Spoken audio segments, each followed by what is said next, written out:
துப்பாக்கியை காண்பித்து பெண்ணொருவரை அச்சுறுத்திய குற்றச்சாட்டில் கைது செய்யப்பட்ட பாராளுமன்ற உறுப்பினர் ராமநாதன் அர்ச்சுனாவை பிணையில் செல்ல நீதிமன்றம் அனுமதித்துள்ளது. பாராளுமன்ற உறுப்பினர் அர்ச்சுனா ராமநாதன் மீது கல்வீச்சு மேற்கொண்ட குற்றச்சாட்டில் கடந்த ஞாயிற்றுக்கிழமை கைதாகி விளக்கமறியலில் வைக்கப்பட்டிருந்த பெண்ணையும் பிணையில் செல்ல நீதிமன்றம் அனுமதித்துள்ளது. யாழ்ப்பாணம் பெரிய விளான் பகுதியில் காணி ஒன்றை துப்புரவு செய்யும் சம்பவம் தொடர்பாக பாராளுமன்ற உறுப்பினருக்கும் பெண்ணொருவருக்கும் இடையே கடந்த 25ஆம் தேதி வாய்த்தர்க்கம் ஏற்பட்டது. வாய்த்தர்க்கம் முற்றிய நிலையில் பாராளுமன்ற உறுப்பினர் தனது துப்பாக்கியை காண்பித்து அச்சுறுத்தியமை தொடர்பிலான காணொலிகள் சமூக வலைதளங்களில் பகிரப்பட்டன. இந்நிலையில் சம்பவம் தொடர்பில் விசாரணைகளை மேற்கொண்டிருந்த இளவாலை போலீசார் கடந்த திங்கட்கிழமை அர்ச்சுனா ராமநாதனை கைது செய்து மல்லாகம் நீதவான் நீதிமன்றத்தில் முற்படுத்திய நிலையில் பாராளுமன்ற உறுப்பினர் இன்று வரை விளக்கமறியலில் வைக்கப்பட்டார். இன்று வழக்கு விசாரணைக்கு எடுத்துக் கொள்ளப்பட்ட போது அர்ச்சுனா ராமநாதனை 5 லட்சம் ரூபாய் பெறுமதியான 2 சரீர பிணையிலும் 20,000 ரூபாய் பெறுமதியான ரொக்க பிணையிலும் செல்ல அனுமதித்த மன்று எதிர்த்தரப்பினருடன் எவ்வித பேச்சுவார்த்தைகளுக்கும் செல்லக்கூடாது எனவும் நிபந்தனை விதித்துள்ளது.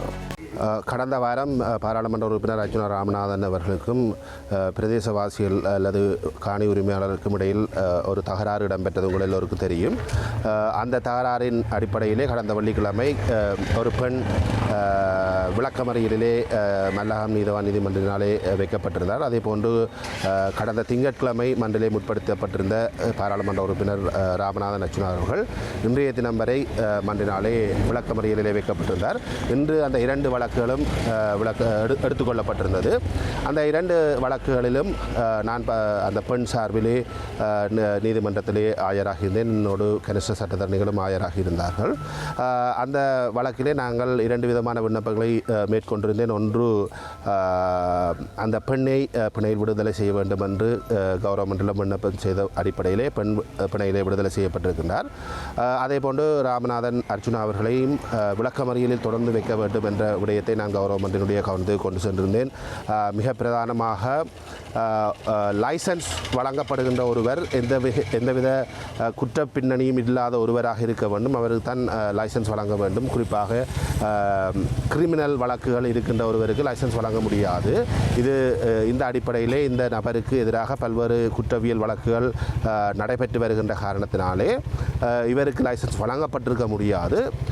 இவர் கடந்த காலங்களிலே பல்வேறு இடங்களிலே தன்னிடம் துப்பாக்கி இருப்பதை வைத்து பல்வேறு மிரட்டல்களை பொதுமக்களுக்கு விடுத்து வருகின்றார் என்ற விடயத்தை கவர்மெண்டினுடைய கவனத்தில் நான் கொண்டு சென்றிருந்தேன்.